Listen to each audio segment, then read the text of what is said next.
Welcome to Bold Talks series where creativity, leadership, ideas, innovation come together. My name is Ludvik, and today I have a privilege to have a short one-on-one conversation with Gaurav Kapoor, co-founder and Vice Chairman of MetricStream. Gaurav, great seeing you. Welcome to our Bold Talks series. How are you? Thank you, Epi. And thanks for getting me on the show. Very happy to be here and talk to you. Great, Gaurav. Well, good to see you, and looking forward to this conversation. This short format conversation is for us to understand better and what you do and how you got here. So maybe give us your journey. What got you to co-founding in MetricStream and what MetricStream does? Epi, so it was a little bit serendipitous, if you will. So, for a large part of my earlier career, I was actually, at Citi and running businesses. And that was a time when we never used to like, people who were in audit and compliance and risk because we used to think they're the brakes on the business, not And they're realizing boring. that most of the rest of my life I'm going to be spending on the other side of the business, if you will. But I'll tell you the real inspiration for, and I was running a company at Citi, and then I founded a boutique venture fund in Silicon Valley. But what really got us going, in a lot of ways, is that we saw the first kind of failures very closely. 9/11, Enron, MCI, all that stuff was happening. And once you peel the onion, what we realized that it's not that these companies or organizations didn't have information. It was just that different parts of the organization, were not necessarily talking to each other. And that led us to, we already had seen the inspiration of SAP creating ERP and then Salesforce, Siebel creating CRM. And we thought it's a great opportunity in the risk world where there's a lot of things that are common, but they don't necessarily talk to each other. If you look at operational risk or you look at audit or third party management, IT, all of that stuff, there are certain commonalities to all of these things, but they really need to work in tandem with each other, whether it's people, systems, data. And that was really the inspiration of the entire thing, coming together, if you will. Yeah. Nice. Um, so Gaurav, you've gone from the finance, the CFO to CEO, now vice chairman, influencing every dimension of the company. What's something that you understand now about shaping long-term value that you can have known at the start when you started metric system? Yeah, no, that's a great question, Epi. I think, one of the things that probably halfway through MetricStream, somebody mentioned one sentence, I don't remember who, which actually, kind of, in a lot of ways summarized the essence of what your question is here. See, business is the quest of truth, basically. And as long as you stay really close, to the truth, and truth means listening very carefully, understanding what's happening in the market, looking at patterns, not getting, overly arrogant that you are the domain expert and you know everything. Okay, that's, the essence in a lot of ways of what the journey for MetricStream has been, right?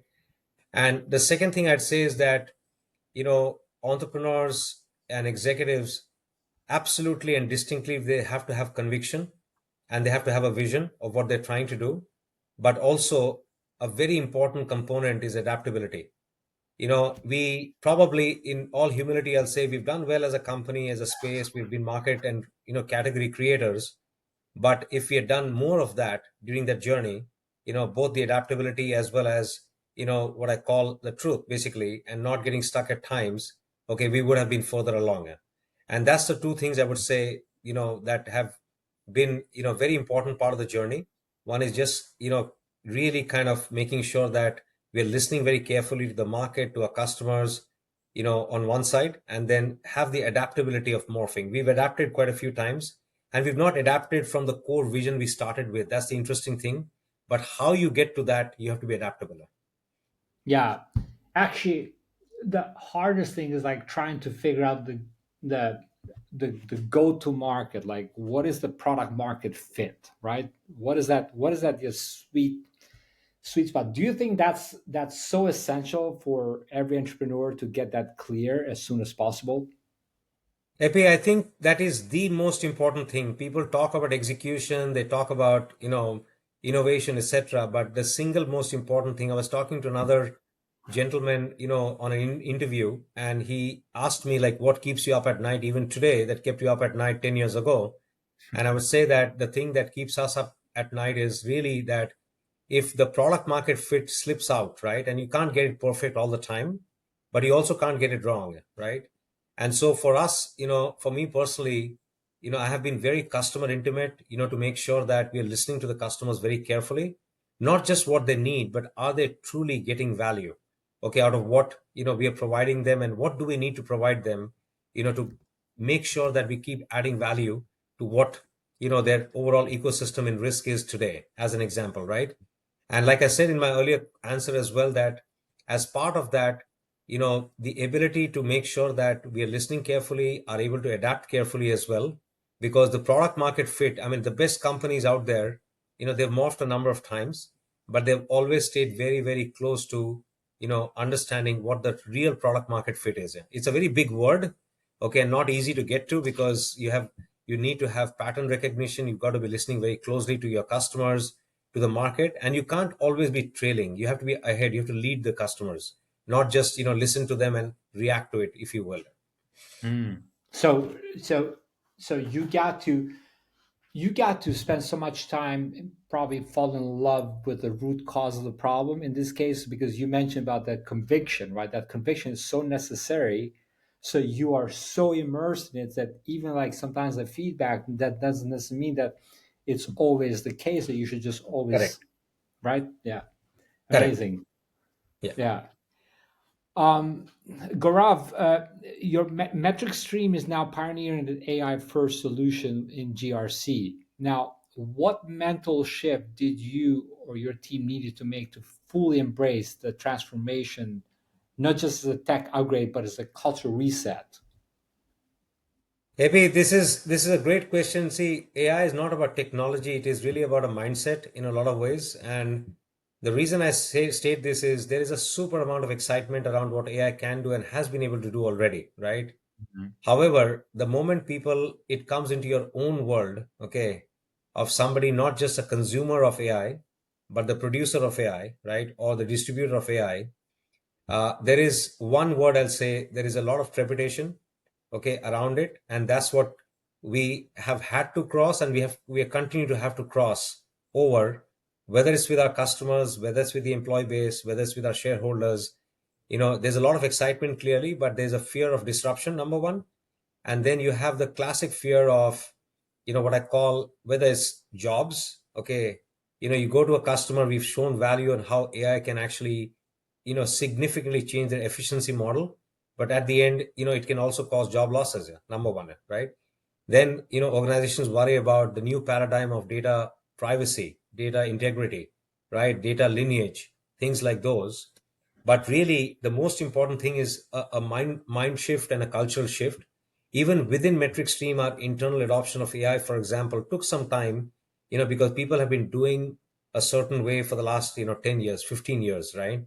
And we're trying to, when you're trying to promote a change, you have to do it deftly, and make it a part of the inherent fabric and culture of the company, that, we absolutely want to, and we're not doing it just for, saving money, saving cost. You're doing it because your quality of life is going to significantly change, from doing stuff that you were doing rote, day in and day out, to something that's more value added.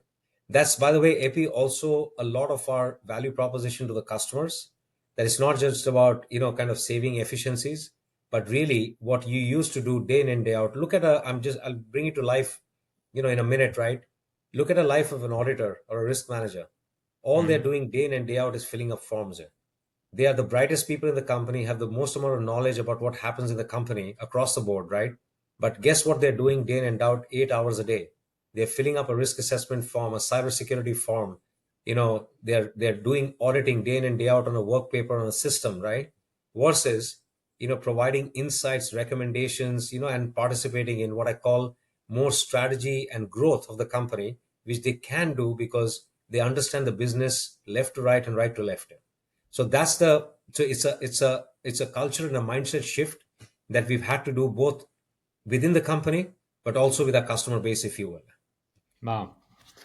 Very well said. I also like the way how you said about the earlier you mentioned about the being so customer intimate. Can you expand on that a little bit? Because a lot of people, they just think about the customer feedback, but are they spending enough time with the customer, knowing their behaviors, and what are the challenges that they're facing? Because to me, when I look at this, my customers' problems are my problems. And so Yes. how well I know their problems is, well, it will be directly involved with like what can I do to solve or to ease their problems, because let's face it, they're paying us for problems, right? Epi, absolutely. And, I'll add one more, kind of layer to what you're saying. No pun intended. There is a layering required in the customer intimacy. What I mean by that is, we mostly deal with large enterprise customers. I named a couple of them earlier, right? If you don't layer, the customer intimacy and the feedback, which means that the person who's doing a assessment of risk, the CIO, the chief risk officer, the CEO, right? Everybody, by the way, their pain points are slightly different here. The project Hmm. manager wants to get the projects done on time because, they'll get, you know, a pat on the back and some bonus here, right? The person who's sitting at the top, their primary issue is that if they don't, respond to regulators and they don't respond to the board and the shareholders on time with accuracy and with context here, that's their pain here. They care lesser about whether the project is going to get done on time. They need accuracy of information on their fingertips here around risk and compliance and audit, etc. Right? So for me, the biggest kind of thing, hopefully, that we've done well, okay, is really layering of the customer intimacy. Many times, entrepreneurs, executives, they get stuck that, okay, the person who's running the project, okay, just let's listen to him or her, okay, but everybody's pain points are slightly different here, and you've got Yeah, to tackle all those four to be successful and appropriate the right amount of value, right? The yeah, CFO is answerable to whether this investment we are making, is it getting the value back here? Whereas a CEO is worried about, am I taking the right amount of risk, for growth, or am I too conservative, for example, right? And the chief risk officer has to, be the defense function in the organization. But increasingly, because of the layering, we're also hearing clearly that they're now participating in the strategy table. And the biggest kind of what I call, for me, the energy comes from when they say that, you helped us get this, basically. That's the key thing here, right? And listening is very important because things are changing rapidly, not just in risk, right?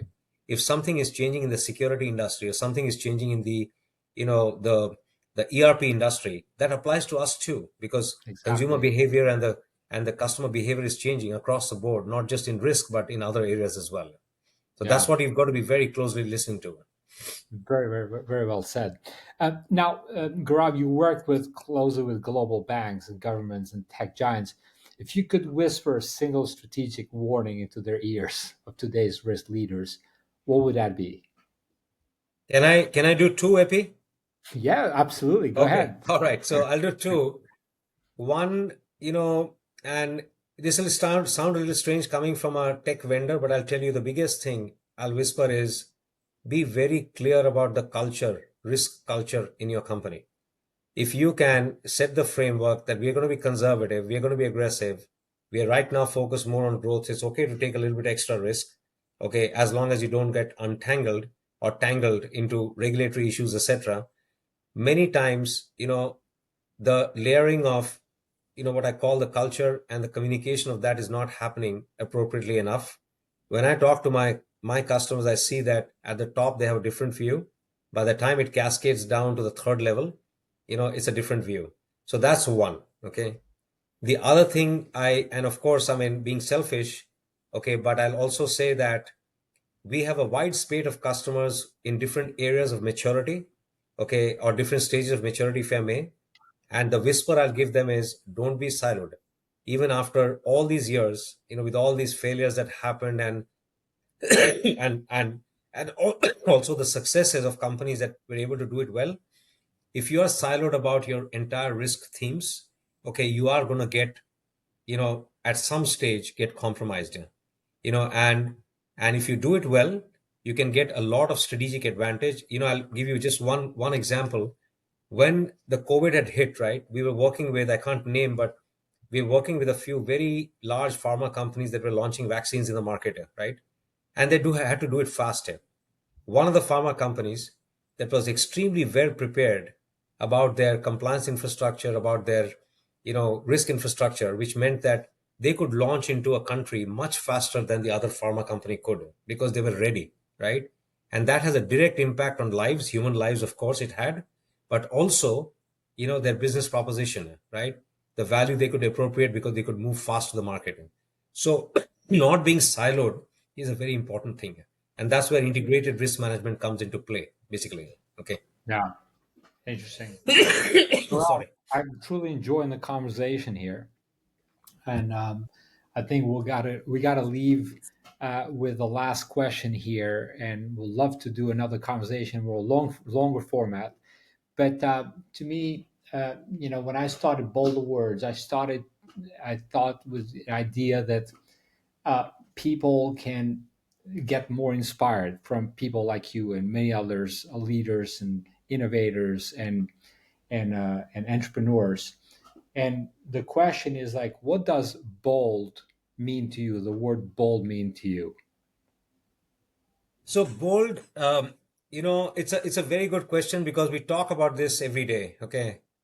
Bold for me, if I had to summarize, right, is really about ensuring that you are leveraging all your strengths, okay, to make the maximum impact for three primary stakeholders: your employees, your customers, and your shareholders. Okay, and you're doing it not in a unconventional or in a undecisive way, but having the framework of the right amount of risk and resilience, okay, that you have to have, and but really having the conviction and then execution, to surround it, essentially, epi, if I may summarize it, right? And This is great. since you didn't ask the question, but I'll just tell you that one of my biggest inspirations, has come from, we interviewed this gentleman called Nicholas Taleb. You might have heard of him. He, is the Black Swan author and the anti-fragile, the book Anti-Fragile, right? And I'll tell you, when I interviewed him, it was a lot about boldness, where the whole concept was about anti-fragility, which means that you should create artificial shocks in the system to test how bold you can be, Hmm. right? So if you are, and he gave the examples of, really good examples where, if you, just as an example, if you have a train accident in a developing country like India, it comes back on the wheels in a few hours because there have been so many of them. Okay. Whereas if there's a train accident in Philadelphia Amtrak, it takes 3 days because you've not created the anti-fragility, if you will. And boldness is about following your dreams, but doing it in a responsible way, not in an irresponsible way. Very well said. And I want to come back to what you just said in the beginning. Business is the quest of truth, and getting that truth out of that quest that you're already in it. You won't be able to be bold enough. So, truly appreciate for your time, Gaurav. I've learned a lot today in a very short period of time. Always be bold. Keep up with great work. Thank you for joining me in this Bold Talk series, and look forward to seeing you again soon. Take care, be great, and be bold always. Thank you, AP, and thank you for the conversation. Thank you.